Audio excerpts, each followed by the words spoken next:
எல்லாருக்கும் வணக்கம். முதல்ல எல்லாருக்கும் குடியரசு தின நல்வாழ்த்துக்கள்.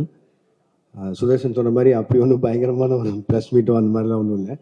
எனக்கு இந்த கூலி ரிலீஸ்க்கு அப்புறம் உங்களை யாரையுமே சந்திக்கல. யூஸ்வலாக ஒரு படம் ரிலீஸ் ஆனதுக்கப்புறம் ஏதோ ஒரு தேங்க்ஸ் மீட்டோ சக்ஸஸ் மீட்டோ இல்லை ஏதோ ஒரு வகையில் சந்திச்சிருவேன். இந்த தடவை சந்திக்க முடியல. கிட்டத்தட்ட ஒரு 6 மாதம் ஆச்சுன்னு நினைக்கிறேன். அந்த நீலம் பண்பாட்டு மையம் போகும்போது அப்பவும் பேசணும்னு நினச்சேன். பட் ஆனால் கொஞ்சம் அவசரமாக போக வேண்டியிருந்ததால் அப்பவும் சரியாக பேச முடியல. ஸோ அடுத்த படத்துக்கு மூவ் ஆகிறதுக்குள்ள என் சைட்லேருந்து ஒரு 2-3 விஷயம் நிறைய இந்த சோஷியல் மீடியாவில் போயிட்டு இருந்தது. அதுக்கு நான் அட்ரஸ் பண்ணணும்னு நினச்சேன். ஸோ அதுக்காக தான்.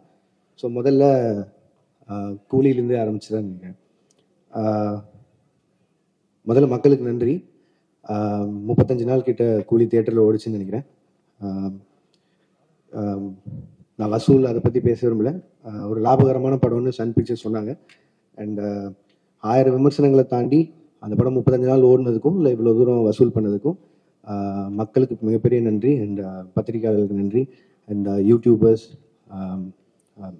எந்தெந்த வகையில் அந்த படத்தை பற்றி பேசினாங்களோ, மீம் கிரியேட்டர்ஸ், ரிவ்யூவர்ஸ், கிரிட்டிக்ஸ் எல்லாருக்குமே ஒரு மிகப்பெரிய நன்றி. அதில் வந்த கிரிட்டிக்ஸ் வந்து நிறைய விஷயங்கள் என்னை யோசிக்க வச்சுருக்கு. எப்படின்னா, ஸோ இதுதான் எங்கிட்ட இருந்து எதிர்பார்க்குறாங்க, இந்த மாதிரி கதை சொல்கிறது தான் எதிர்பார்க்குறாங்கங்கிற வரைக்கும் நிறைய விஷயம் நானும் அதில் லேர்னிங்காக எடுத்திருக்கேன். அண்ட் அதை என்னோட அடுத்தடுத்த படங்களில் அவ்வளோ தூரம் விமர்சனங்கள் இல்லாத படங்களை தர முயற்சி செய்வேன். நன்றி. அண்ட் அதுக்கடுத்து ரஜினி சார், கமல் சார் படம், அதை பற்றியும் நிறைய விமர்சனங்கள் போயிட்டு இருந்தது. என்ன எது கிளாரிட்டி இல்லாமல் அதை பற்றியும் என் சைட்லேருந்து ஒரு கிளாரிட்டி கொடுத்துணும்னு ஆசைப்பட்டேன். கூலி ரிலீஸ் ஆகிற டைமில் 2 பேருமே மீட் பண்ணேன். அண்ட் 2 பேருமே இந்த மாதிரி ஒரு படம் பண்ணலான்னு சொன்னாங்க. எனக்கு அது மிகப்பெரிய ஆப்பர்ச்சுனிட்டி. கிட்டத்தட்ட 46 வருஷம் கழிச்சு 2 பேரும் ஒன்று சேர்றாங்க அப்படின்னா, அவங்க வந்து என்னை டைரக்ட் பண்ண சொல்லி கேட்டதே எனக்கு பெரிய விஷயமா இருந்தது. ஆனால் எனக்கு அப்போ கைதி 2 இருந்தது. கைதி 2 தான் என்னோட இமீடியட் நெக்ஸ்ட் ஃபிலிமாக இருந்தது. பட் ஆனால் இந்த ஆப்பர்ச்சுனிட்டியை மிஸ் பண்ண முடியல. ஸோ அதனால் நான் ப்ரொடக்ஷன் சைடில் சொல்லிவிட்டு நான் இந்த படம் முடிச்சுட்டு வந்துடுறேங்க, ஏன்னா இது திருப்பி இப்படி ஒரு ஆப்பர்ச்சுனிட்டி கிடைக்காதுன்னு சொல்லிட்டு நான் வந்துட்டேன். ஒரு 1.5 மாதம் சின்சியராக எழுதினேன். முடிஞ்ச அளவுக்கு ட்ரை பண்ணேன் 2 பேரையும் வச்சு ஒரு படம் பண்ணுறதுக்கு. 1.5 மாதம் கழிச்சு நேரில் போய் மீட் பண்ணி 2 பேருக்கும் தனித்தனியாக நரேஷன் போச்சு.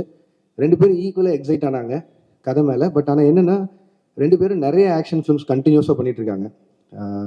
ஜெயிலர் 2 வரைக்கும் ரஜினி சார் ஆகட்டும், இப்போது கமல் சாரோட அடுத்து அன்பரி மாஸ்டர் டைரக்ஷனில் வர படமாகட்டும். ஸோ எல்லாமே ஹெவி ஆக்ஷனாக இருக்குது. திரும்பவும் கேப் இல்லாமல் இன்னொரு ஆக்ஷன் போகணுமாங்கிறதா அவங்களுக்குள்ள ஒரு கேள்வியாக இருந்து, அண்ட் 2 பேரும் ஒரு லைட் ஆர்டட் ஃபிலிமாக எதிர்பார்த்துட்டு இருக்காங்கிறது தான் எனக்கு அது மூலிமா தெரிஞ்சு 2 பேரும் சொன்னாங்க. பட் லைட் ஆர்டட் ஃபிலிம் எனக்கு பண்ண வராது. அண்ட் அதை நான் ஜெனுனாக சொல்லிட்டு வெளில வந்துட்டேன். பட் ஆனால் நான் இப்போது சொல்லிட்டு போனதுக்கப்புறம் எப்போ திருப்பி வருவேன்னு தெரியாது கார்த்தி சாருக்கும் அவங்க டீமுக்கும். ஸோ அதனால் அவருக்கு கைதி 2 இருந்த ஸ்லாட்டுக்கு இன்னொரு டைரக்டர் கொடுத்தாரு. இதுதான் ஆக்சுவலாக நடந்தது. அண்ட் அந்த கேப்பில் வேற என்ன பண்ணலாம் அப்படின்னு யோசிக்கும் போது மைத்ரி பிக்சர்ஸ் வந்து அவங்க எனக்கு கிட்டத்தட்ட ஒரு 6 இயர்ஸ் முன்னாடியே ஒரு அட்வான்ஸ் கொடுத்துருந்தாங்க. சரி, அந்த கமிட்மெண்ட்டை கிளியர் பண்ணிடலான்னு யோசிக்கும் போது எனக்கு அல்லு அர்ஜுன் சார் ரொம்ப பிடிக்கும். ஒரு 3-4 வருஷமாக பேசிகிட்டு இருக்கோம் ஏதோ ஒரு படத்தில் கொலாப் பண்ணலான்னு. ஸோ இது எல்லாமே சேர்ந்து அமைஞ்சு வந்த மாதிரி இருந்தது. ஸோ இந்த கேப்பை யூஸ் பண்ணி இப்படி ஒரு படம் பண்ணிட்டு வந்துடலான்னு யோசிச்சது தான்.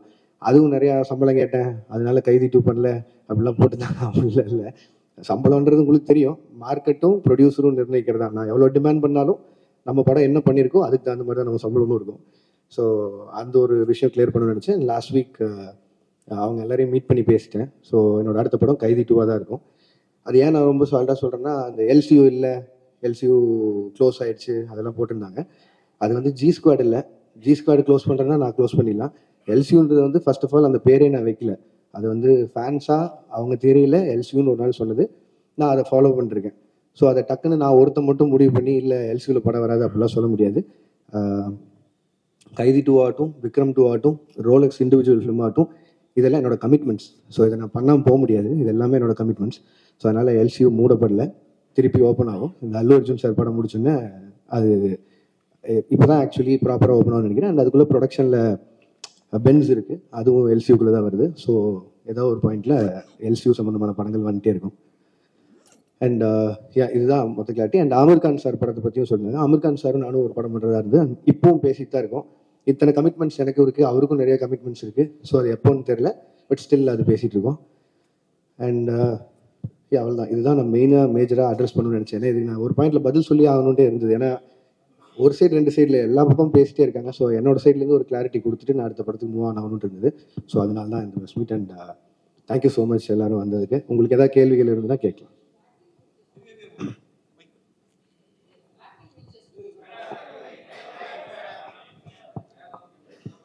வாழ்த்துக்கள். First thanks ma'am. Acting ventures பத்தி பேசவே இல்லையே. அதான் மேம் இப்போ தான் ஆரம்பிச்சிருக்கு, ஒரு 2 ஸ்கெடியூல் முடிஞ்சிருக்கு. அது அருண் பேசினா நல்லா இருக்கும்னு நினைக்கிறேன், அதனால நான் பேசணும்னு நினைக்கிறேன்.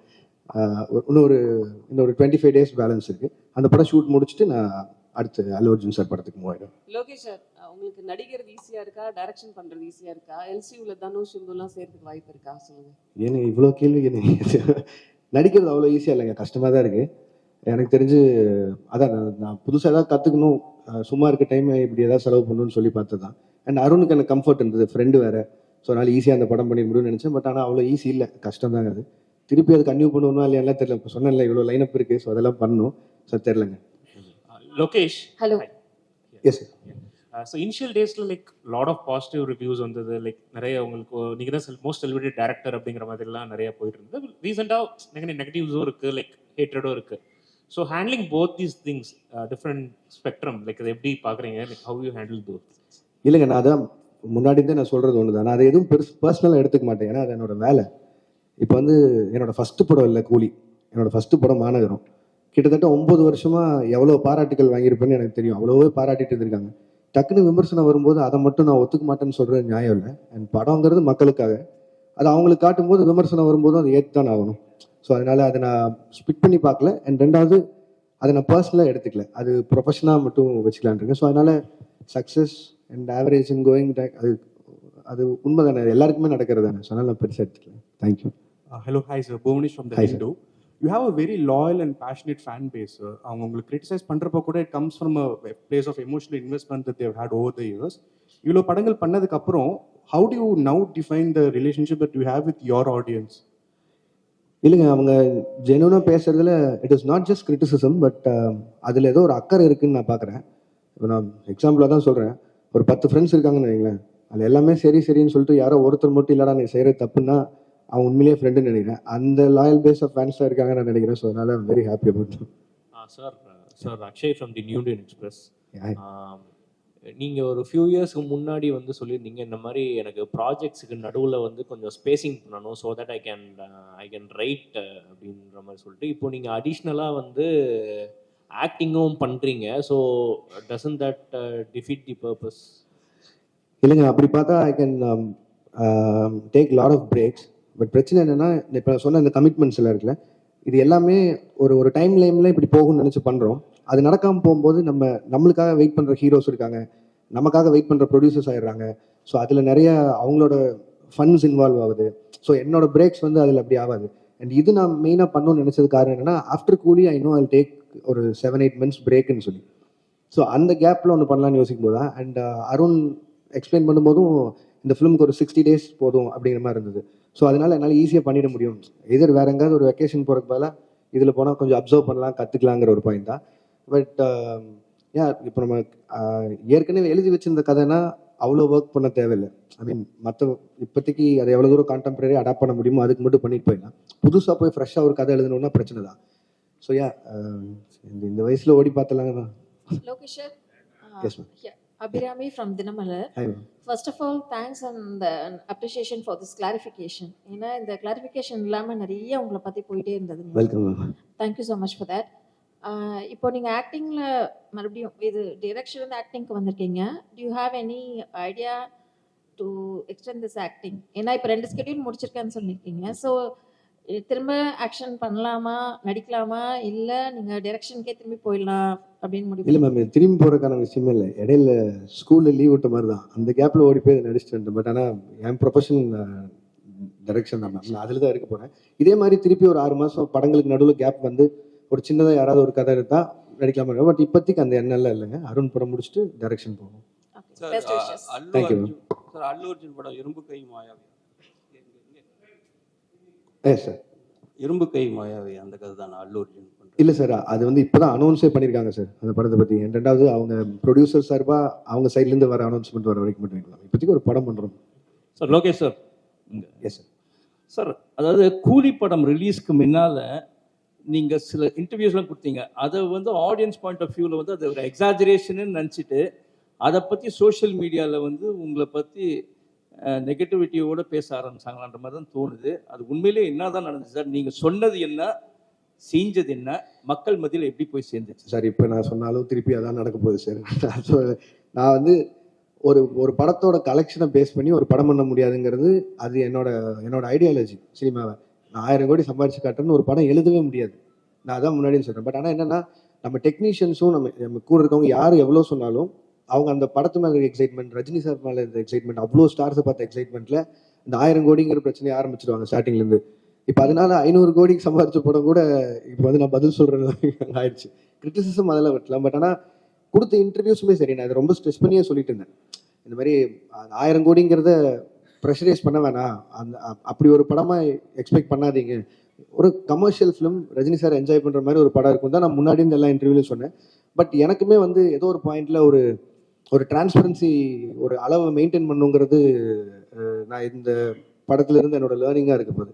எனக்கு எவ்வளோ பேசினா போதும். ஏன்னா நான் ரொம்ப கனெக்ட் ஆகி நிறையா ஃப்ரெண்ட்ஸோடு உட்காந்து பேசுகிற மாதிரி பேசிடுறேன். அது வந்து ரொம்ப எக்ஸாஜரேட் ஆன மாதிரி ஆகிடுது. ஸோ படம் ரிலீஸ்க்கு அப்புறம் அதுவே எனக்கு பேக் ஃபயர் ஆகிற மாதிரி ஆகிடுது. ஸோ நான் இதுக்கு மேலே வரும்போது கொஞ்சம் டிரான்ஸ்பரன்சி மெயின்டைன் பண்ணிக்கணும்னு நினைக்கிறேன். சார், இதோட கண்டினியூஷனாக நான் கேட்குறேன். It is not only because of you. நீங்கள் ஒருத்தர் கொஸ்டின் இருந்து நிறைய செலிபிரிட்டிஸ்க்கு வந்து இந்த ஐடி விங் ஆட்டம் வச்சிருக்காங்க sir. They have a social media team ஆட்டம். அந்த டீமுவை அட்மினிஸ்ட்ரேட் பண்ணுறவங்க வந்து அவங்க போடக்கூடிய சில ட்வீட்ஸோ இல்லை சோஷியல் மீடியாவில் போடக்கூடிய பதிவோ இட் பிகம்ஸ் அ பேக் ஃபயர்ன்ற மாதிரி ஆகிடுது. ஏன்னா உங்களை பற்றி நீங்கள் சொல்லாதே எக்ஸாஜரேட் பண்ண மாதிரி ஒரு படம் வந்து உங்களன்னு சொல்லலை, இன் ஜென்ரல் நான் ஆஸ்கிங். ஒரு படம் ரிலீஸ்க்கு முன்னாடி இது வந்து 500 கோடி கலெக்ஷன் ஆகும், 1000 கோடி கலெக்ஷன் ஆகும்னு அந்த ஐடி விங் போடுறதுனால கடைசியில் அது வந்து 200 கோடி தான் ஆச்சா, அது அப்படியே ட்ராபேக் ஆகிடுது. அது எப்படி சார்? அது நான் எப்படி சார் சொல்ல முடியும்? இது வந்து அது ஃபேன்ஸே நீங்கள் தடுக்க முடியாது. அண்ட் சோஷியல் மீடியா இன்றைக்கி உங்களுக்கு எவ்வளோ தூரம் தடுக்க முடியாத ஒரு சக்தி ஆயிடுச்சு. அது நீங்கள் ரிவ்யூஸோ எதுவுமே எல்லாமே அவங்கவுங்களோட எண்ணம். அவங்க காசு கொடுக்குறாங்க, படம் பார்க்குறாங்க, இன்னும் அதை பற்றி போடுறாங்க. அவங்களுக்கு இருக்கிற ஒரு படத்து மேலே இருக்க எக்ஸைட்மெண்ட்டை வச்சு போகிறாங்க. அவங்களுக்கு அந்த எக்ஸைட்மெண்ட் குறைஞ்சிருச்சுன்னா எங்களுக்கு இங்கே வேலையே இல்லை. ஸோ அதனால் அவங்க எக்ஸைட்டடாக இருக்கிறத நம்ம தப்புன்னு சொல்ல முடியாது. அட் த சேம் டைம் இது நீங்கள் சொன்ன மாதிரி இந்த ஐடி விங் வச்சு பேசி எனக்கு அதில் எப்படி நம்பிக்கை இல்லைன்னா, இல்லை எனக்கு புரியுது சார், எனக்கு புரியுது சார். ஒரு படம் நல்லா இருந்ததுன்னா யாருமே தடுக்க முடியாதுன்னு நான் நினைக்கிறேன். நான் அதை ரொம்பவும் நம்புகிறேன். நான் உதாரணமாக மற்ற படங்கள் எடுக்காமல் என் படத்தை எடுக்கிறேன். மாநகரம் ரிலீஸ் ஆகும்போது யாருக்குமே அங்கே அடையாளமே கிடையாது, சந்தீப் ரஜினி தான். பட் அந்த படத்தை கொண்டு போய் சேர்த்தது நீங்கள் தான். அன்றைக்கி 50 நாள் ஓடிச்சு. அப்போ அதுக்கு நல்லா இருக்குங்கிற மாதிரி தான் ஏதோ ஒரு நம்பிக்கையில் போய் அந்த படத்தை போய் பார்த்தாங்க. ஸோ அதனால் அதுக்கப்புறம் எல்லாரும் ஸ்டார்ஸ் கூடயும் வேலை செஞ்சுட்டேன். அவங்களோட போஸ்டர்ஸ் வச்சாலே படம் போயிடும். பட் ஆனால் யாருமே இல்லாமல் ஒரு போஸ்டரில் இருக்கும்போது கூட மக்கள் வந்து பார்த்தாங்க. ஸோ ஒரு படம் நல்லா இருக்குன்னா இது எதுவுமே தடுக்காதுங்கிறது நான் நம்புகிறேன் சாலிடாக. சார் லோகேஷ் சார், இப்போ உங்களோட ஃபியூச்சர் ப்ராஜெக்ட்ஸ் பற்றி நிறைய வந்துட்டு இருக்கு செய்திகள். அப்படி ஒன்று வந்தது தான் ஹிந்திக்கு போயிட்டு நீங்கள் அமீர் கானோட பண்ண போறீங்க அப்படின்னு சொல்லிட்டு, அது ஃபியூச்சரில் மெட்டீரியல்ஸ் ஆகிறதுக்கு வாய்ப்பு இருக்கா சார்? ஒரு 3-4 தடவை மீட்டிங் போச்சு. எனக்கு அவர் சின்ன வயசுலேருந்து ரொம்ப பிடிக்கும். அவர் ஒரு பெரிய ஃபேன் தான். அண்ட் அவரும் வந்து என் ஒர்க் ரொம்ப பிடிச்சுன்னு சொல்லி தான் அவர் கூலிலேருந்து படம் பண்ணணும்னு பேசினார். பட் ஆனால் நான் சொன்னேன் சார், இங்கே இவ்வளோ கமிட்மெண்ட்ஸ் இருக்குது. அண்ட் சாருக்குமே அவருக்கும் நிறைய கமிட்மெண்ட்ஸ் இருக்குது. ஸோ இதே மாதிரி ஏதோ ஒரு டைம் லைனில் ஏதாவது மிஸ் மேட்ச் ஆகும்போதோ வேற ஒரு டைம் கிடைக்குதோ அப்படிங்கிறத பார்த்து தான் சார் பண்ண முடியும். பட் ஆனால் we are talking sir. Sir எனக்கு எல்லா ஹீரோஸ் கூடயும் வேலை செய்யணும் சார். அவங்க எல்லாரும் கூடயும் பேசிட்டு தான் இருக்கேன். பட் ஆனால் டைம் லைன் தான் சார் பிரச்சனை. சார் இங்கே ஒரு கேள்வி சார், இங்கே சார் நீங்கள் டிசியில் பண்ணிட்டு இருக்கிறதா, டிசியில் இப்போ பண்ணிக்கிட்டு இருக்கீங்க. அதேமாரி ஜனநாயகன்லேயும் ரிப்போர்ட்டராக பண்ணிட்டு இருக்கீங்க அப்படின்றதும் தகவல் வந்துச்சு. அது நீங்கள் எப்படி பார்க்குறீங்க? அதுக்கப்புறம் 2 கேள்வி ஆரம்பிச்சிடறேன். இந்த சென்சார் இஷ்யூ கூலிலையும் ஏ சர்டிஃபிகேட் வந்திருந்தது, ஜனநாயகன்லையும் அது பாதிக்கப்பட்டிருக்கு. அது எப்படி சார் பார்க்குறீங்க இந்த 2 கொஸ்டின்? சார் டிசியில் அவன் சார் பண்ணிருக்கேன். அது அருண் மாதேஸ்வரன் படம். இது வந்து ஹெச் வினோதனாவும் விஜயனாவும் ஒரு நாள் கூப்பிட்டாங்க. ஸோ அது கேமியா பண்ணேன். அது அவ்வளோதான் என்னால் சொல்ல முடியும். அதுக்கு மேலே அவங்க பேசிங்க. அண்ட் ரிகார்டிங் சென்சார் போர்ட், நான் கூலி சொல்லணுன்னா அதுக்கும் நிறைய விமர்சனம் வந்தில்ல. ஏன் ரஜினி சார் ஏ சர்டிஃபிகேட் அப்படின்னு சொல்லி ஏ சர்டிஃபிகேட் வாங்கணும்னு போல. எனக்கு என்ன ஆச்சுன்னா, சென்சார் போர்டில் ஃபர்ஸ்ட் சென்சார் பண்ணி முடிச்சோன்னே தே அட்வைஸ் வித் 35 கட் சொன்னாங்க. அப்புறம் ஒரு 9 மியூட்ஸ் இருந்தது. மியூட்ஸ் கூட ஓகே, எனக்கு பிரச்சனை இல்லைன்னு சொல்லிட்டேன். பட் 35 கட்டுங்கிறது வந்து என்னால் அன்றைக்கி ஏற்றுக்க முடியல. இப்போ படம் ரிலீஸ் ஆனதுக்கப்புறம் ஆல்ரெடி நிறைய இடங்கள் புரியலன்னு சொல்லி சொல்கிறாங்க. மேபி அது ஐ டேக் த பிளேம். நிறைய இடத்துல நான் புரிய வச்சுருக்கணும். பட் ஆனால் அதையும் மீறி 35 கட் அப்படின்னா அது படமாகவே இருந்திருக்காது. இன்னும் நீங்கள் வந்து ஒரு ஒரு ஒரு கம்ப்ளீட்டட் ஃபிலிம் வித் ஏ சர்டிஃபிகேட்டா இல்லை ஒரு இன்கம்ப்ளீட் ஃபிலிம் வித் யூபிஏ சர்டிஃபிகேட்டாங்கிற மாதிரி தான் இருந்தது. அண்ட் இமீடியட்டாக அது நான் ஒருத்தர் எடுக்க முடியிற கால் இல்லை, ஏன்னா அது எத்தனை கோடி இன்வெஸ்ட் பண்ணியிருக்காங்கன்னு உங்களுக்கு தெரியும். ஸோ நான் ப்ரொடியூசர்கிட்டையும் பேசினேன், ரஜினி சார்கிட்டையும் பேசினேன், அண்ட் எல்லாரும் பேசி முடிவு பண்ணி வி அப்ளை ஃபார் ரீசென்சார். உடனே ரீசென்சார் அப்ளை பண்ணோம். ரீசென்சாரில் அடுத்த பேனல் பார்த்துட்டு திருப்பியும் அதே 35 கட் அட்வைஸ் பண்ணாங்க. பட் அட்வைஸ் பண்ணுறதை தாண்டி ரீசென்சாரில் எனக்கு சொன்னது என்னென்னா, தீமேட்டிக்காகவே இது அதாவது பிணங்களை எரிக்கிறதும் இந்த மாதிரி பண்ணுறதுங்கிறதும் தீமேட்டிக்காகவே எனக்கு இந்த மாதிரி பண்ணணும். அண்ட் எங்களுக்கான ரிலீஸ் டைம் இருக்குது. அண்ட் எனக்கு அந்த படத்தை எந்தையுமே விஷுவலாக கட் பண்ணிட வேணாம், இது எல்லாத்தையும் மனசில் வச்சுட்டு ரஜினி சாரோட அட்வைஸை எடுத்துட்டு அண்ட் தென் வி டிசைடட். ஏன்னா ஒரு ஏ சர்டிஃபிகேட் வந்ததுனால மட்டுமே ஒரு 40-50 கோடி வருமானத்தில் லாஸ் இருக்க மாதிரி இருக்கும். பட் ஆனால் அது சன் பிக்சர்ஸ் எனக்கு கொடுத்த ஃப்ரீடம், ரஜினி சார் எனக்கு கொடுத்த ஃப்ரீடம், லோகேஷ் உங்கள் காலாக இருக்கட்டும், உங்களுக்கு என்ன தோணுதோ பண்ணுங்கன்னு. நான் ஒரு கம்ப்ளீட் ஃபிலிமாக இருக்கணும்னு சொல்லி தான் ஏ சர்டிஃபிகேட் கொடுத்துக்கிட்டது. இல்லைன்னா ஆப்வியஸாக இன்னும் கொஞ்சம் அதிகமாக சம்பாதிக்க போகுதுன்னா நான் வேணான்னு தான் சொல்லியிருப்பேன். பட் இதுதான் ஆக்சுவலி நடந்தது.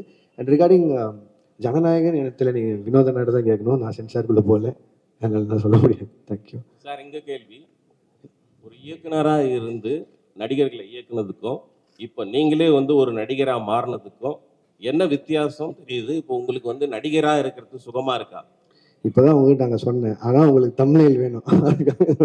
சுகமாலாம் இல்லை, நல்லா இல்லை, கொஞ்சம் கஷ்டமாக தான் இருக்குது. டைரக்ஷன் நமக்கு தெரிஞ்ச வேலை செய்யறதுக்கும் தெரியாத வேலை செய்யறதுக்கும் வித்தியாசம் தான். சார், மீனாட்சி சுந்தரம், உங்க படங்கள்ல நிறைய வன்முறை இருக்கு, வெட்டு குத்து ரத்தம் குரூரெல்லாம் இருக்கு. இது வந்து சமூகத்துக்கு நல்லது இல்லை. லோகேஷ் கனகராஜ் ஒரு மனநல டாக்டர் கூட பார்க்கணும் அளவுக்கு உச்சமா கமெண்ட் வந்தது. அதை பத்தி என்ன நினைக்கிறீங்க? ஒன்று. ரெண்டாவது, ஜனநாயகன் நீங்க மலேசியாலாம் போய் விஜய் சாருக்கு நிறைய சப்போர்ட் பண்ணீங்க, சினிமா வாழ்க்கைக்கு அண்ணன் நீங்க. அடுத்து இந்த ஏப்ரல் மே பிரச்சாரத்துக்காக போவீங்களா? அந்த வகையிலும் சப்போர்ட் இருக்குமா? காலையில் நேரம் ஏன்னா சொல்லுங்க. இல்லை, நான் அந்த வன்முறை இது வந்து ஆனால் இப்போ நான் வந்து ஒரு சினிமா டைரக்டர் ஆகணும்னு நினச்சி வரும்போது, நான் சின்ன வயசுலேருந்து என்ன படங்கள் பார்த்து வந்தனோ, நான் ஒரு ஆக்ஷன் ஃபிலிம் டைரக்டர் ஆகணும்னு தான் வந்தேன். நான் தேவர் மகன் விருமாண்டியெல்லாம் பார்த்து தான் வந்தேன். நான் மனநல மருத்துவமனைக்கெல்லாம் போகல, நான் டைரக்டர் ஆகணும்னு முடிவு பண்ணி தான் இங்கே வந்தேன். அண்ட் இப்போ அதையும் தாண்டி இப்போ கில்பில் ஆகட்டும், வெளிநாட்டு படங்கள் பார்த்தா அதுக்கும் ஆஸ்கர்லாம் கிடைக்குது, அதாவது ஆக்ஷன் படங்களுக்கு. ஸோ இப்போ நம்ம இந்த இந்த ஜென்ரேஷனில் இருக்கவங்க எல்லாருமே கம்பேர் பண்ணுறதே வந்து கேம் ஆஃப் த்ரோன்ஸ் பார்க்குறாங்க, பிரேக்கிங் பேட், டெக்ஸ்டர் எல்லாத்தையும் பார்த்துறாங்க. ஸோ இதுலேயே 10 வருஷம் ஆயிடுச்சு இதெல்லாம் வந்து. அப்போ என்னென்னா அவங்க ஆன் பார் நாங்கள் பார்க்குற இந்த வெப் சீரிஸ் அளவுக்கு இருக்கா அப்படிங்கிறதா கம்பேரிசன் வைக்கிறாங்க. அதுக்காக வயலன்ஸ் பண்ணி ஒரு படத்தை பண்ணுறது மட்டும்தான் ஹாலிவுட் லெவலுக்கு கம்பேர் பண்ணுறது நான் சொல்ல, அதையும் காரணமாக வைக்கிறாங்க. ஒரு 2.5 மணி நேரம் நீங்கள் தேட்டருக்குள்ளே வந்ததுக்கு நான் உங்களை என்கேஜாக வச்சுக்கணும்னு நினைக்கிறதே எனக்கு அவ்வளோ பெரிய சேலஞ்சாக இருக்குது. இதில் இந்த சோகால் வயலன்ஸ், நான் வயலன்ஸ்லேயே சொல்ல விரும்புகிறேன், அது ஒரு ஆக்ஷன் படம். எப்படி ஜாக்கி சானை பார்த்தோம், எப்படி ப்ரூஸ்லி பார்த்தோம், அர்னால்டோ பார்த்தோம், இப்படிலாம் பார்த்து தான் வந்தோம். அதுக்கப்புறமா ரஜினி சார் பார்த்தோம், நம்ம ஊர்லேயே கமல் சார் பார்த்தோம், எல்லா ஆக்ஷனும் விஜயகாந்த் சாரோட ஒன்று தேட்டரில் விடாமல் பார்த்தோம். இதெல்லாம் தான் ஒரு ஆக்ஷன் டைரக்டர் ஆகணும்னு மாற்றுறது. இது எப்படின்னா, இப்போ வந்து ஏதோ ஒரு பக்கம் பார்த்துட்டு இந்த மாதிரி நீங்கள் சொன்ன மாதிரி இன்ஃப்ளூயன்ஸாக இப்படி பண்ணுறாங்க அப்படின்னா, அது அவ்வளோ ஈஸியாக அப்படி சொல்லிட்டு கடந்து போகிற விஷயம் இல்லை தானே. ஒரு தப்பு நடக்குது, அதுக்கு இந்த டைரக்டரோட படம் தான் காரணம்னு சொல்லிட்டா அது அவ்வளோ ஈஸி இல்லைண்ணே. இப்போ எனக்கு ஒரு பொறுப்பு இருக்கணும்னு சொல்கிறீங்களே, இருக்குது, சமூக பொறுப்பு இருக்குது, ஓகே, நான் வயலன்ஸ் கம்மியாக பார்க்குறவங்களுக்கும் அந்த பொறுப்பு இருக்கணும் இல்லைண்ணே. அப்புறம் எதுக்கு நான் படிக்கிறோம், எதுக்கு இத்தனை பேர் அப்பா அம்மா வளர்த்து எவ்வளோ பேர்கிட்ட அட்வைஸ் கேட்குறோம், எல்லாருமே இருக்குல்ல. ஸோ அது ஈஸியாக கடந்து போகிற விஷயமே இல்லைன்றேன். அதையும் மீறி உங்களை ஒரு சினிமா ஒரு 2.5 மணி நேரம் பொழுதுபோக்கு படம் உங்களை மாற்றுதுன்னா மனசார நம்ம எவ்வளோ வீக்காக இருக்கும். அப்போ நாளைக்கு எதில் வேணாலும் இன்ஃப்ளூயன்ஸ் ஆகும்ல, அது நம்ம தானே, நம்ம கையில் தானே இருக்குது. அதுக்கு அதை காரணம் காட்டிடக்கூடாதுன்னு சொல்கிறேன். 2 சைடும் பொறுப்பாக இருக்கணும்னு தான் நான் சொல்கிறேன். லோகேஷ் பிரச்சாரம் தானே இல்லைண்ணே, அரசியலுக்கு எனக்கு என்னென்ன சம்பந்தம். ஒரு தேவதாஸ் படம் பண்றீங்க, தேவதாஸ்ல இந்த கெட்டப் தானா? ஏன்னா தேவதாஸ்னாவே தாடி வச்சுருந்தா வரணுமா? அதில் லோகேஷ் கனகராஜ் வந்து அது மாதிரி மென்ஷன் பண்ணுறாங்களா? அதுக்கப்புறம் வந்து நீங்கள் நடிக்க போறேன்னு சொன்ன பிறகு எந்தெந்த ஆக்டர் வந்து உங்களை வந்து நடிக்காத நீ டைரக்டே பண்ணுன்னு சொன்னாங்க? ரஜினி சார், கமல் சார் என்ன சொன்னாங்க? இல்லைண்ணே, இந்த ஃபஸ்ட்டுக்கு லைன் ஆஃப் கேள்விக்கு வந்து அருண் தான் பதில் சொல்லணும். தேவதாஸ் தாடி வச்சிருக்கணுமா வச்சிருக்கூடாதா அதெல்லாமே அவன் தான் பதில் சொல்லணும். இது வந்து அவன் இப்படி வர சொன்னான், அதனால நான் இப்படி நடிச்சிருக்கேன், அவன் தான் என்னால் பதில் சொல்ல முடியும். அண்ட் இல்லைண்ணா, நான் ரஜினி சார்கிட்ட போகிறதுக்கு முன்னாடி அவர் தெரியும் நான் நடிக்கிறேன். நான் இப்போ கூலியிலேருந்து வரும்போது அவர் வாழ்த்துக்கள் தான் சொன்னார், கமல் சார் வாழ்த்துக்கள் தான் சொன்னார். அண்ட் நான் விஜயநாட்ட பேசினேன், அவர் வாழ்த்துக்கள் சொன்னார். அண்ட் சேது நான் மீட் பண்ணும்போது பேசினேன். அவள் யாரார் அன்னைக்கு பார்க்குறோமோ அது மட்டும் தான் மீட் பண்ணி பேசணும். அண்ட் இன்னொரு கிளாரிட்டியும் கொடுக்கணும்னு நினச்சேன். நீங்கள் இந்த ரஜினி சார் கமல் சாரை பற்றி பேசினால அவங்க 2 பேரை வந்து அன்ஃபாலோ பண்ணிட்டேன் ட்விட்டர்லேருந்து அப்படின்லாம் சொல்லியிருந்தாங்க. அவங்க 2 பேரும் எந்த இடத்துல இருக்காங்க, நான் அவங்க கூட ஒர்க் பண்ணதையே ஒரு பாக்கியமாக நினச்சிட்டு இருக்கேன். நான் ஒரு ஊர்லேருந்து வந்து 2 பேரையும் டைரக்ட் பண்ணிட்டேங்கிறத. ஒரு 2 வருஷத்துக்கு முன்னாடி ஸ்க்ரால் பண்ணும்போது லைக் போட்டதுக்கே நான் எவ்வளோ பதில் சொல்கிறேன், தெரியாமல் லைக் பண்ணதுக்கு எவ்வளோ பதில் சொல்கிறதுன்னு எனக்கு தெரியும். இன்னைக்கு தேதிக்கு அப்படி யாராவது அன்ஃபாலோ பண்ணிட முடியுமா, இல்லை அது எப்படி பாசிபிளாக இருக்கும்? அது ஏன் நான் சொல்கிறேன்னா, இப்போ எங்கள் அம்மாக்கெல்லாம் வந்து ட்விட்டர்னு என்னன்னு தெரியாது, ஃபாலோ அன்ஃபாலோன்னு என்னன்னு தெரியாது. ஆனால் அவங்க எனக்கு ஃபோன் பண்ணி ஏன்டா Kamal sorry Rajini sorry unfollow பண்ணுறேன்னு கேட்குறாங்க. ஏன்னா நான் சொல்கிறது கூட நம்ப மாட்டாங்க, நீங்கள் சொல்கிறது தான் நம்புகிறாங்க. அதனால தான் நான் சொல்லியிருக்கேன். அந்த மாதிரி அன்ஃபாலோ பண்ணுறதோ அப்படி எதுவும் இல்லை. அதையும் மீறி இந்த மாதிரி ஏதாவது சென்சிட்டிவான விஷயம் இருந்ததுன்னா என் சைட்லேயோ இல்லை என் டீம் சைட்லேயோ யாராவது கிட்ட கேட்டு கொஞ்சம் எழுதுனீங்கன்னா பேசுனீங்கன்னா நல்லா இருக்கும்னு நினைக்கிறேன். அதை வேண்டுகோளாக வச்சுக்கிறேன். லோகேஷ், மலேசியா போனதுக்கு அப்புறம் இங்கே தானே மலேசியா போனதுக்கு அப்புறம் உங்கள் டிவிக்கே அந்த விஜய் ரசிகர்லாம் உங்க வச்சு கொண்டாடுறாங்க. ஏன் கொண்டாடுறாங்கன்னு யோசிச்சு பார்த்தீங்களா? இல்லை புரியல, என்ன சொல்லுங்க.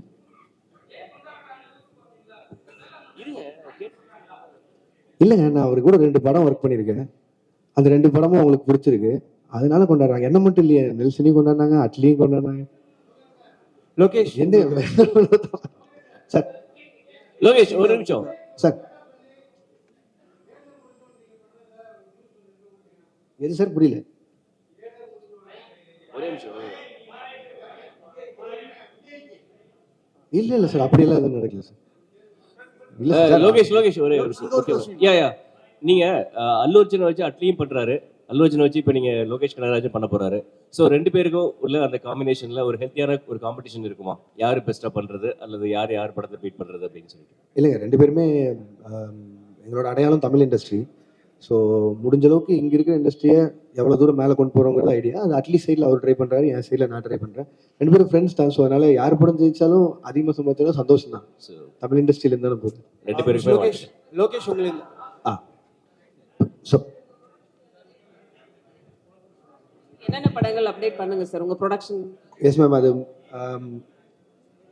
ப்ரொடக்ஷன் ஐடியாவே வந்து எனக்கு இவங்க பொட்டன்ஷியல் ட்ரீம் வாரியர் பிக்சர்ஸ் அவங்களோட அந்த டைமில் அவங்க கண்டினியூஸாக படங்கள் பண்ணிருந்தாங்களே, மாநகரம், மாயா, அருவி, ஜோக்கர், அந்த மாதிரி.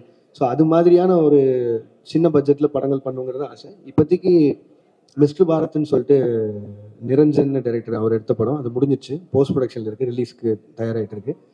ரத்னகுமார் டைரக்ட் பண்ணுற படம் 29ன்னு சொல்லி, அது நானும் Karthik Subbaraj sir, Karthik Santhanam, Stone Bench அவங்களும் சேர்ந்து தயாரிக்கும். அந்த படமும் ஷூட்டிங் முடிஞ்சிச்சு, அது போஸ்ட் ப்ரொடக்ஷன் ரெடி ஆகிட்டு இருக்கு. அண்ட் பாக்யராஜ் கண்ணன் டைரக்ட் பண்ணுற படத்தில் வந்து பென்ஸ், அது ஷூட் போயிட்டு இருக்கு. அது எனக்கு தெரிஞ்சு பெரிய படம், அதனால அது கொஞ்சம் இன்னும் கொஞ்சம் நிறையா ஷூட் போகும்னு நினைக்கிறேன். ஸோ இதில் மிஸ்டர் பாரத்தும் பென்ஸும் வந்து நான் மட்டும் ப்ரொடியூசர் இல்லை, என் கூட Sudhan sir and Jagadish bro அவங்களோட கம்பெனிஸும் இன்வால்வ் ஆயிருக்கு. லாஸ்டா ஒரு கேள்வி. உங்களை பத்தி சோசியல் மீடியாவில் லோகேஷ், எஸ் சார், உங்களை பத்தி சோசியல் மீடியாவில் ஒரு நடிகையோட சேர்த்து காதல் லவ் அது இதுன்னு வந்துட்டு இருந்தது. இல்ல நீங்க ஏதாவது அந்த மாதிரி போயிட்டு இருக்கா? ஃபேமிலி ஆக போறீங்களா? இல்லை சார், எனக்கு ஆல்ரெடி ஃபேமிலி இருக்கு sir. Second family. Thank you sir, thank you sir, thank you sir. Sir ஒரே ஒரு சின்ன கேள்வி என்னன்னா, அது முக்கியமான கேள்வியும்,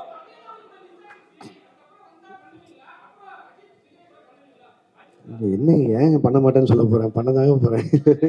லோகேஷ் ப்ரோ இல்லைங்க, அது மிஸ் ஆகிற தாண்டி இல்லை, என்னால் அப்படி இல்லை. ஒரு அவங்க நான் ஆக்ஷன் படம் பண்ணணும்னு நினைச்சேன், பட் ஆனால் அவங்க ஒரு லைட் ஹார்ட்டட் படம் கேட்டாங்க, என்னால பண்ண முடியல. அது அந்த டைம்ல இல்லை, கண்டிப்பா வேற யாராவது பண்ணுவாங்கன்னு நினைக்கிறேன். லோகேஷ் ப்ரோ மக்கள் மத்தியில பேசப்படுற ஒரே ஒரு விஷயம் என்னன்னா, எஸ் சார், இப்ப சமீப காலமா வரக்கூடிய படங்கள்ல இருக்க இயக்குனர்கள் இன்க்ளூடிங் லோகேஷ் கனகராஜ் படங்கள்ல வந்து ட்ரக் அபியூஸ் நிறைய இருக்கு, போதை கலாச்சாரத்துக்கு முக்கியத்துவம் கொடுக்கறதா சொல்லி பரவலான பேச்சு சார். இது நிறைய டாக்டர்ஸ் பேசியிருக்காங்க, அதை பத்தி மக்கள் நிறைய பேர் சொல்றாங்க. இதை பத்தி உங்களோட கருத்து என்ன? அதே மாதிரி இந்த மாதிரி ட்ரக் யூசேஜை வந்து படத்துல வந்து பிக்சரைஸ் பண்றது நல்லதா? அந்த சீன்ஸை வச்சு தான் படங்கள் ஓடுமா? ஓகே சார், நான் எனக்கு ஒரு 2 நிமிஷம் கொடுத்தீங்கன்னா நான் எக்ஸ்பிளைன் பண்ண ட்ரை பண்ணுறேன் சார். ஏன்னா இது ரொம்ப நாளாக அந்த அலிகேஷன் சொல்லிட்டு இருக்காங்க சார். நீங்கள் சொல்கிற பாயிண்ட் எனக்கு வேலிடாக புரிஞ்சிச்சு. அதுவும் இப்போது சொசைட்டியில் நடக்கிற எல்லா விஷயத்தையும் பார்த்தா அது இருக்க மாதிரி இருக்கு. பட் ஆனால் நல்லா நோட் பண்ணி பாருங்கள் சார், நான் பண்ண எல்லா படங்கள்லையுமே ட்ரக்கு வந்து இப்படி எடுத்துக்கிட்டா இந்த மாதிரி ஆயிடலாம், சந்தோஷமா இருக்கலாம் அப்படின்னு நான் சொல்றேன். எங்கேயுமே நான் சொல்ல சார். நான் கமர்ஷியல் படமே பண்ணாலும் அதில் நான் எனக்குன்னு ஒரு சொசைட்டி கன்சர்ன் இருக்குது சார். அதை மீறி நான் பண்ணதில்லை. நீங்கள் மாநகரம் எடுத்துட்டிங்கன்னா அதில் கடைசியில் அவர் சொல்லுவார், மனுஷங்க செய்கிற தப்புக்கு ஊரை கொத்த சொல்லி எந்த தப்பும் இல்லைன்னு. கைதி எடுத்துட்டிங்கன்னா கார்த்தி சாரும் சரி, மரியம் ஜாட் சாரும் சரி, கடைசியில் இது எத்தனையும் எரிச்சு தாண்டா போவோம், இந்த நாயகனால தான் உருப்படாமல் போகுதுங்கிற ஒரு வார்த்தையை சொல்லி தான் அதை மொத்தம் எரிப்பாங்க. நீங்கள் மாஸ்டரில் எடுத்துட்டிங்கனாலும் நான் இதே தான் சொல்லியிருப்பேன். அது எப்படி 18 வயசு கீழே இந்த உனக்கு ஆகல, நீ தேட்டருக்குள்ளே போகாதன்னு சொல்கிற முடியுதோ, எப்படி வந்து சாராயமும் பீடியும் அவன் கையில் கிடைக்குதுன்னு. கமல் சாரை வச்சு இந்த ட்ரக் ஃப்ரீ சொசைட்டிக்கான மரியாதை என்ன, அது இப்படி ஆச்சுன்னா என்ன ஆகுங்கிறத அவங்க சொல்லியிருக்கேன். இது என்னன்னா, எனக்கு கிடைச்ச ஹீரோஸ் மூலிமா எவ்வளோ தூரம் உறக்க இதை சொல்ல முடியுமோ அதை நான் சொல்லிகிட்டே தான் இருக்கேன். அதை நீங்கள் சொல்லணுன்னா ஒரு பாயிண்ட்ல இவ்வளோ ட்ரக்ஸ் இருக்குங்க. நான் கைதி படம் முடிக்கும் போது முதல்ல 900 கோடிக்கு ட்ரக்ஸ் மாட்டுமான்னு சொல்லியிருந்தாங்க. நான் ஷூட்டிங்கில் இருக்கும்போதே 20,000 கோடிக்கு ஒரு ஊரில் மாட்டுச்சு. ஸோ இது வந்து எதுவுமே நான் சொல்லி தரல. 20,000 கோடி நான் சொன்னது 900 கோடி தான் சொல்லியிருந்தேன். அப்படி பார்த்தாலும் கம்மி ரேஷியோவில் தான் சொல்லியிருந்தேன். இது இந்த சொசைட்டியே எவ்வளோ கஷ்டப்படுதுன்னு சொல்கிறேன் சார். இது மட்டும் இல்லை சார், என் சைடில் இதுக்கு நான் தான் பேசி ஆகணும். வெறுமனே இப்படி சொல்லிட்டு போயிடலாம், கமர்ஷியலாக வந்துட்டான் ட்ரக்ஸை வச்சு படம் பண்ணிட்டான் இல்லை சார். எவ்வளோ தூரம் சே நோ டு ட்ரக்ஸ் கேம்பெயினுக்கு நான் சப்போர்ட் பண்ணிட்டு இருக்கேன்னு எனக்கு தான் தெரியும். என் சைடில் அவ்வளோ கேம்பெயின்ஸ் நடந்துட்டு இருக்கு. ஒவ்வொரு காலேஜாக போய் இது ப்ரொபகண்டா மாதிரியே பண்ணிட்டு இருக்கேன். ஒரு 15,000 ஸ்டூடெண்ட்ஸை ட்ரக்ஸை தொட மாட்டேன்னு பிளட்ஜ் எடுக்க வச்சிருக்கேன். கோயம்புத்தூர் கமிஷனர்கிட்ட சே நோ டு ட்ரக்ஸ்ன்னு சொல்லி அந்த தலைப்பில் ஷார்ட் ஃபிலிம்ஸ் பண்ண வச்சு, கோயம்புத்தூர் இருக்க எல்லா காலேஜையும் மொத்தமாக வச்சு ஒரு 60 ஷார்ட் ஃபிலிம்ஸ் வந்து அதில் யார் ஃபஸ்ட்டு வராங்களோ அவனை என் அசிஸ்டண்ட்டாக சேர்த்துறேன்னு சொல்லியிருக்கேன். அவன் தான் இப்போ என் அசிஸ்டன்ட். ஸோ இது எல்லாமே என் சைட்லேருந்து நான் பண்ணிட்டு இருக்கேன் சார். இது வெறும் ஜஸ்ட் ஒரு சினிமாக்காக பண்ணணும் இல்லை, இது சொல்லணுன்னு இருந்தது சொன்னேன். அண்ட் இப்போ நான் சொல்கிறேன், பெரிய ஹீரோஸை வச்சு சே நோ டு ட்ரக்ஸ்ன்னு சொல்கிறது நான் அது ஒரு கன்சர்ன், அது நான் சொல்லி தான் ஆகணும்னு நினச்சிருக்கேன். எஸ் சொல்ல நோ சொல்லியிருக்கேன், அதை எல்லாரும் உறக்க சொல்கிறாங்க ஹீரோஸும் சேர்த்து. இந்த எல்சியூ உருவானதும் தான் இதில் திட்டவட்டமாக கமல் சார் சொன்ன மாதிரி தான் ட்ரக்ஸு இந்த சொசைட்டிக்குள்ளே வேணான்னு தீவிரமாக எதுக்குற தீவிரவாதின்னு அவர் சொல்லியிருப்பார்ல, அதை தான் நானும் கமர்ஷியல் ஃபார்மேட்டில் சொல்ல ட்ரை பண்ணுறேன். பட் ஆனால் நான் என்ன சொன்னாலும் நல்லதை கேட்கவே மாட்டோம், நான் கெட்டதை மட்டும்தான் பார்ப்போம்னு சொல்லிட்டு தான் நானும் என்ன தான் சார் பண்ண முடியும். மேபி நான் பண்ணாமல் விட்டுறேன், அதனால பண்ணாமல் விட்டா சொசைட்டி மாறிடும்னா அது குட் தான். நான் அது பண்ண போகிறேன். Thank you sir.